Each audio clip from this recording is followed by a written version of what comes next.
Божи благослов, почитувани слушатели. Љубовта е врв на мудроста и знаењето.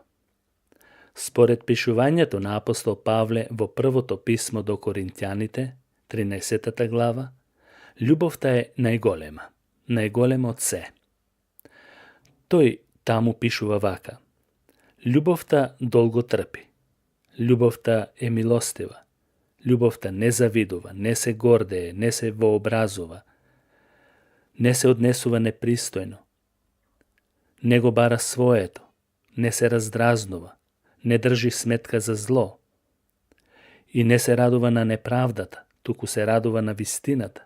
Таа се претрпува, се премолчува. Љубовта никогаш не престанува. Ако се пророштва, дарби, било знаење и било што друго, тие ќе престанат, но љубовта не престанува. И затоа на крајот од ова писмо, односно 13 глава, вели: а сега остануваат овие три: верата, надежта и љубовта, но љубовта е најголема од нив. Љубовта е сигурен знак на христијанинот, на верникот, дека Светиот Дух е присутен во него. Плодот на Духот е љубовта. Љубовта Божја е излеана во нашите срца преку Светиот Дух. На денот на Педесетницата, Светиот Дух слезе врз учениците, а со него и љубовта, која од тој момент на учениците им беше движечка сила за сведочење. На 5 места во Библијата се спомнува дека Светиот Дух слезе. Интересно е да се каже дека слегнувањето на Светиот Дух подразбира прегрнување на оние врз кого е слегнат. Бог ги прегрнува сите оние кои веруваат во него. Светиот Дух во нас изговара зборови што укажуваат на најблиска врска со Таткото Бог, Ава, Татко. Секој верник во своето срце го има присуството на Духот и действува со Божјата љубов помеѓу оние кои немаат љубов. Тоа е длабоко заедништво со Бог и со Неговиот Син Исус. Божјата љубов е основен знак дека припаѓаме на Христовата црква. Затоа нека заживее љубовта. Таа е најважна. Апостол Павле ја опишува како најголем од сите нешта во животот. Коринтската црква изобилувала со секакви духовни дарови, но за жал даровите предизвикале поделба и завист. Тие со даровите се фалеле и се преценувале себе си дека имаат поголема вредност од оние кои немаат доволно дарови. Но со тоа ја изгубиле љубовта. Наместо да преовладувало љубов, тие се карале и расправале, како некои мали деца. Љубовта е поважна од христијанската зрелост. Некој може да има дар за толкување на Библијата и да ги изнесува Божите длабоки вистини, со што ќе може да ги охрабрува другите и да им ја зацврстува верата. Некој може да има вера која ќе преместува планини или ќе ги решава сите проблеми со верата.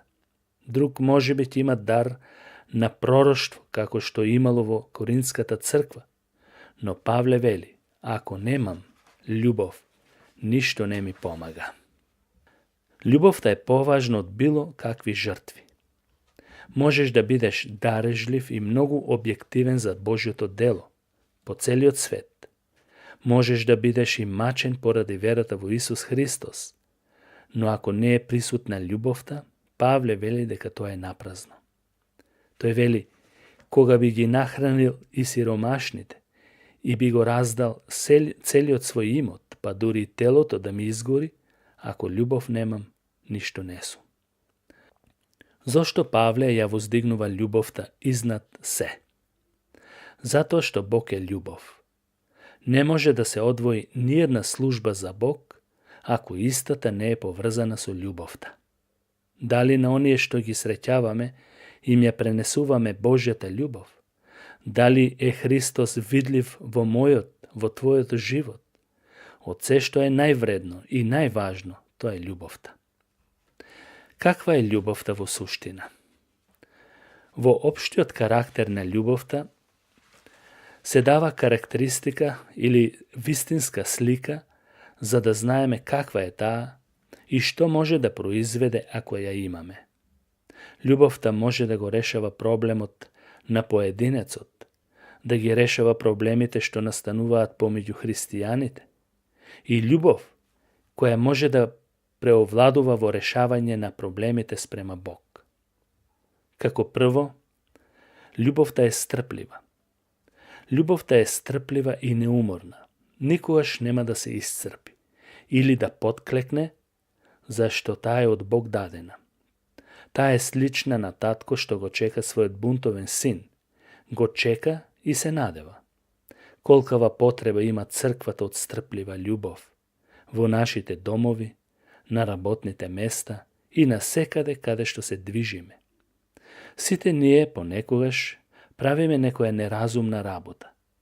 Во Божите очи изгледаме како некои мали деца, што чепкаат по ситни нешта, а им изгледаат дека се многу важни. Забораваме на Божите важни работи. Лесно се лутиме, се фрустрираме од тугите грешки, а кога ќе сгрешиме ние, тоа го сметаме само мал недостаток. Љубовта е стрплива. Продолжува да љуби и никогаш не се исцрпува. Според зборовите на Павле, љубовта е милостива. Таа е милостива, но сепак бара начин да биде конструктивна. Не се нервира ако погрешно се свати или се отврли. Секогаш бара начини како да помогне. Таа размислува. Некои христијани се секогаш чекор напред од другите. Сакаат да ги пресретнат другите христијани за некоја потреба, што можеби другите тек ќе ја имаат во иднина.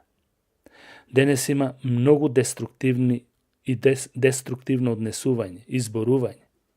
Колку лесно се критикува и напаѓа. Од каде таков дух во верните? Сигурно Христос не го создава, туку светот што навлегува во црквата. Љубовта не е таква. Таа е конструктивна, промислена, помага и милостиво се однесува спрема секоја појава на зло. Љубовта ги решава личните проблеми. Например, завист. Зависта во Коринската црква била проблем со кој се соочувале сите верници. Христијаните припаѓале на различни групи и секој од нив цврсто се држала за своите идеи, својот начин на работа, своите мислења и толкувања. Љубоморно го чувале тоа што го знаеле и не сакале по никој начин да отстапат од тоа. Се препирале со други браќа поради некои неважни работи што не се поврзани со спасението. Тоа не биле важни прашања за Евангелието.